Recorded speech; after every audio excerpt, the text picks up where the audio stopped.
नमस्कार, सत श्रीकाल, आदाब, जय भीम, जय भारत, नमो बुद्धाय।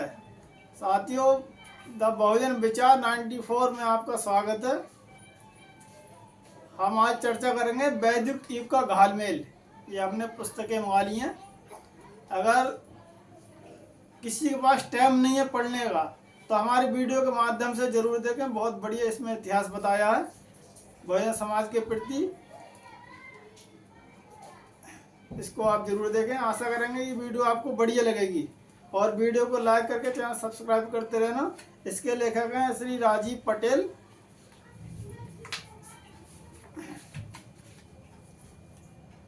ये सम्यक प्रकाशन द्वारा ये छापी गई है।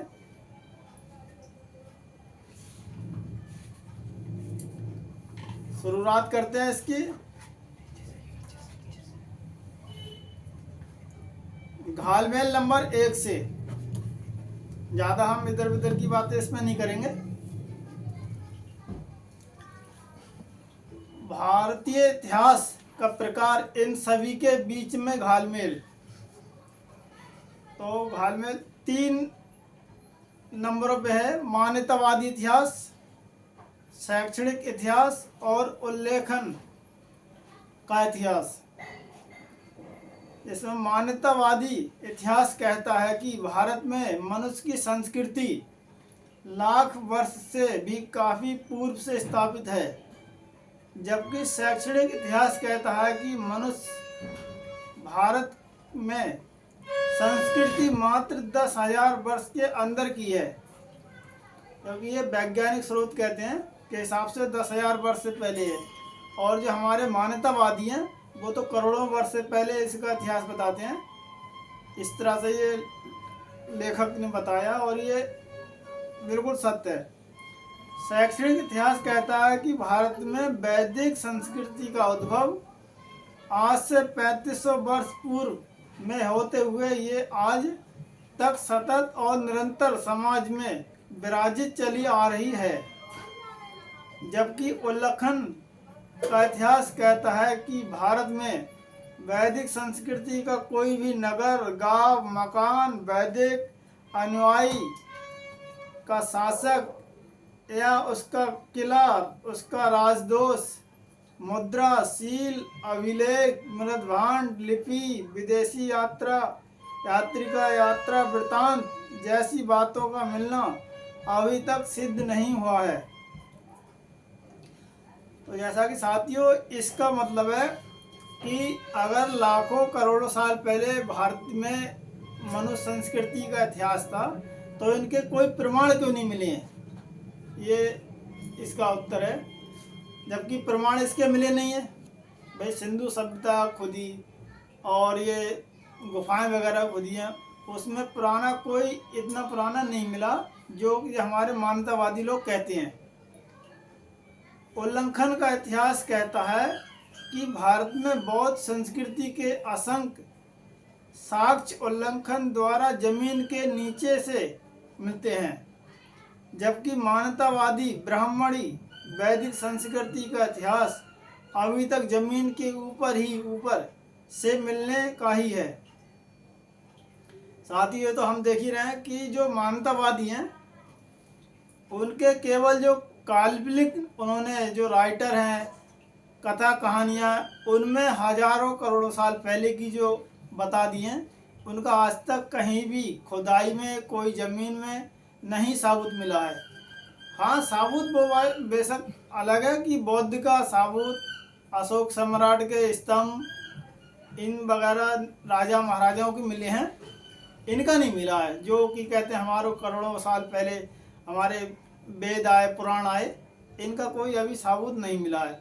और इसी का जो युग है, इसी के बारे में इस किताब में विस्तृत जानकारी है। बहुजन समाज से हम आग्रह करेंगे कि ऐसी किताबें एक बार ज़रूर पढ़ें। अगर पढ़ने का टाइम नहीं है तो जो वीडियो बनाते हैं उस वीडियो के माध्यम से ज़रूर देखें, अपना इतिहास जानें। इन सब विसंगतियों से स्पष्ट पता चलता है कि भारतीय इतिहास की शैक्षणिक पुस्तकों में सत्ता भोगी और जातिगत सम्मान भोगी वर्गों द्वारा जानबूझकर पाठ्यक्रम में एक निश्चित एजेंडा के तहत घालमेल युक्त लेखन करवाया गया है, ताकि समाज का नव शिक्षित वर्ग इसी ज्ञान को सर्वोपरि मानता रहे। साथियों, वही हो रहा है, क्योंकि जब समाज में जानकारी नहीं है तो जो हमें झूठा काल्पनिक इतिहास परोस दिया है वही हम पढ़ रहे हैं, वही इतिहास स्कूलों में पढ़ा जा रहा है, और इसमें सरकार भी पूरी सम्मिलित है। अब आते हैं घालमेल नंबर 2।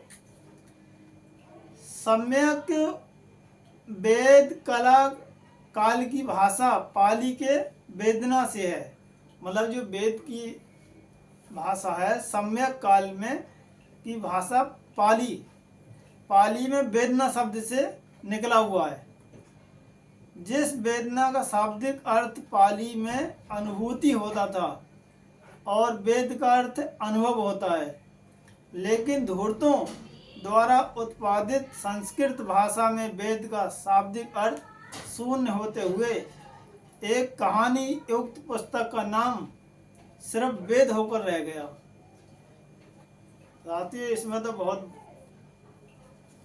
बढ़िया करके खुलासा हुआ, क्योंकि वेद की तो है भाषी चेंज है।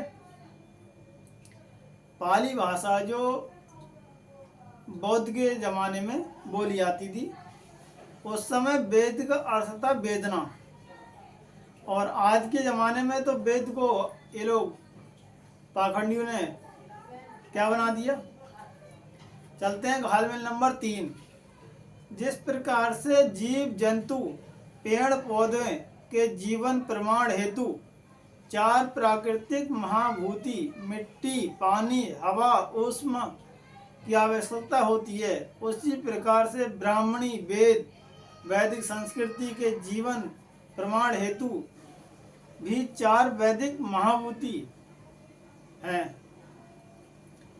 नंबर 1, वैदिक मंत्र संस्कृति के छंद द्वारा निर्मित। वैदिक ग्रंथ वेद, उपनिषद, पुराण, गीता, रामायण, महाभारत आदि। वैदिक यंत्र वैदिक देवी देवता की मूर्ति के साथ साथ उन सभी का मंदिर।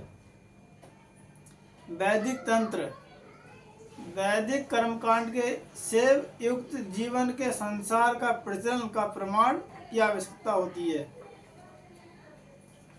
ये बात साथियों बिल्कुल सही है कि वैदिक में जो परंपरा है ये पूरी इन 4 पिलरों पे खड़ी हुई है। एक वैदिक मंत्र हो गए, जो बोलते हैं कि भगवान मंत्रों के बस में है।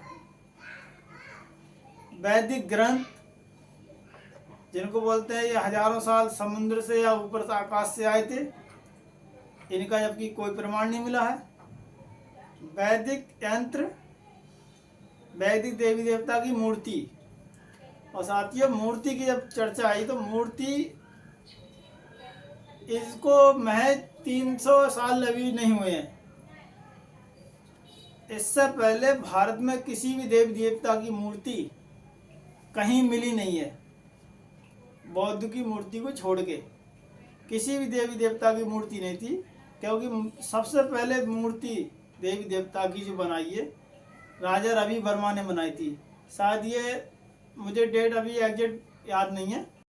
आपस में शिव का और विष्णु तत्व का तत्व रूपेण है, कोई कैलेंडर वाले नहीं है। ये जो चित्र देख रहे हो 150 साल पुराने चित्र हैं, उसके पहले ये चित्र नहीं है। ये credit goes to Raja Ravi Varma जिन्होंने ये चित्र बनाए। और आपको जानकर बड़ा आश्चर्य होगा कि जिन लक्ष्मी और जिन देवियों के चित्र राजा रवि वर्मा ने बनाए हैं, मैं बिल्कुल ऑन रिकॉर्ड बोल रहा हूँ, वो सारी की सारी उस जमाने की वेश्याएं स्त्रियों को बिठा करके उसने बनाए हैं। क्योंकि सम्राट परिवार की कोई स्त्री उस वक्त पोर्ट्रेट के लिए नहीं बैठती थी। भारत की जो पहली हिंदी फिल्म जगत की फिल्में बनी हैं, उसमें भी काम करने वाली उस तरह की स्त्रियां थी। तो वो देश काल की परिस्थिति की बात है, मैं इसमें कोई ये प्लस माइनस नहीं बोल रहा। पर चित्र भारत के अंदर 150-200 साल से आया है। उसके पहले किसी भी भगवान का चित्र नहीं था। हम पिंडी जो थे, पिंडी जिसे वैष्णो देवी के अंदर 3 पिंडी हैं, अभी तो अब बड़े बड़े भव्य पत्थरों पर मूर्तियां बनाई जा रही हैं और उसकी पूजा हो रही है, प्राण प्रतिष्ठा कर रहे हो। हमारा कंसेप्ट ही नहीं है, सनातन का ये कंसेप्ट नहीं था। 300 साल से पहले की बात है। उससे पहले किसी भी देवी देवता की मूर्ति या फोटो नहीं था। हाँ, गौतम बुद्ध की मूर्ति तो मिलती है। अच्छा, अब आगे चलते हैं। और साथियों, हम इसमें वीडियो के माध्यम से आपको बताना चाह रहे हैं, हमारे इस YouTube चैनल में किसी भी धर्म, जाति, व्यवसाय आदि किसी से कोई दोष आरोपण नहीं है। सबका हम सम्मान करते हैं। जो भी हम बात कहेंगे किताब के माध्यम से कहेंगे, किताबों, ग्रंथ, पुराणों उनके माध्यम से कहेंगे। जिसको भी कोई लगता है हाँ हमारी भावना आहत होती है, तो वो उस राइटर से अपनी कंप्लेन कर सकता है। वो उसकी अपनी सोच है। 3 समाप्त हुआ 4।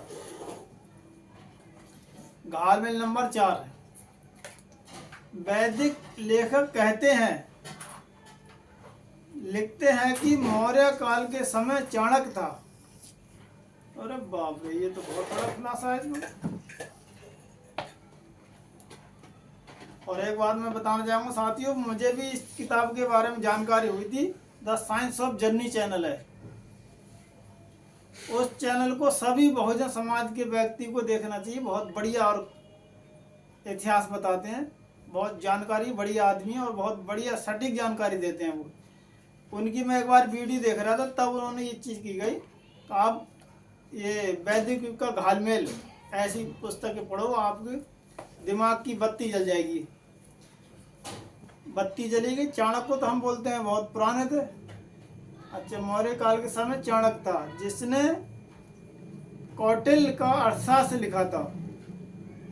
अब प्रश्न उठता है कि मौर्य काल में लेखन हेतु सिर्फ शिलाओं का प्रयोग होता था, लेकिन चाणक्य ने अपने अर्थशास्त्र के लेखन हेतु कागज का प्रयोग किया था। बाप रे, इसमें बहुत तगड़ा खुलासा हुआ। उस समय कागज का आविष्कार हो चुका था। मौर्य काल की सभी वस्तुओं का साक्ष्य खुदाई द्वारा मिला है, लेकिन चाणक्य का साक्ष्य किस स्थान की खुदाई से मिला? ये तो बहुत बड़ा खुलासा हुआ इसमें साथियों। हमने भी, जब मैं इंटर में पढ़ रहा था, तो कौटिल्य का अर्थशास्त्र हमने पढ़ा है, टीचरों ने हमें पढ़ाया था, क्योंकि उस समय इसकी जानकारी नहीं थी और गांव देहात से वैसे पढ़े थे तो वैसे थोड़ी जानकारी कम थी। लेकिन इस किताब को तो देख के बहुत बड़ा सोच में आए। अच्छा, अब बढ़ते हैं आगे। घालमेल नंबर 5। वैदिक पक्ष और विपक्ष के लेखक लिखते हैं कि पुष्यमित्र शुंग ब्राह्मण था। फिर शुंग काल में ब्राह्मणी ग्रंथ, ब्राह्मणी मंत्र, ब्राह्मणी यंत्र का निर्माण जरूर हुआ होगा। अब कोई ये बताए कि शुंग द्वारा निर्मित इस प्रकार की ब्राह्मणी ग्रंथ, मंत्र, यंत्र का साक्ष्य कब और कहाँ मिला है? इस साथियों, हमने भी सुना कि ये पुष्यमित्र शुंग नाम का एक ब्राह्मण था। उसने ब्रह्मदत्त मौर्य की हत्या की थी, जो कि ब्रह्मदत्त मौर्य अशोक सम्राट के वंशज थे। और पुष्यमित्र सिंह ने ही बौद्ध धर्म का है पतन कर दिया और जो वैदिक परंपरा को स्थापित किया। और साथियों, पहली वीडियो हो सकता है मैं थोड़ा झिझक रहा हूँ, इसके लिए मैं माफ़ी चाहूँगा, आपने मुझे झेला। घालमेल नंबर 6। शैक्षणिक पुस्तकों के माध्यम से वैदिक सभ्यता की शिक्षा दी जाती है। पुनः शैक्षणिक पुस्तकों के अंदर उल्लेखन को आधार मानकर वैदिक से पूर्व और वैदिक की बाद की रही सभ्यता संस्कृति का मिलना बताया जाता है, लेकिन वैदिक सभ्यता संस्कृति का साक्ष्य कब और कहाँ मिला है? तो साथियों, ये हमारा एपिसोड यहीं समाप्त होता है। हमने झेला, इसके लिए बहुत बहुत आभार हैं। जय भीम, जय भारत, नमो बुद्धाय।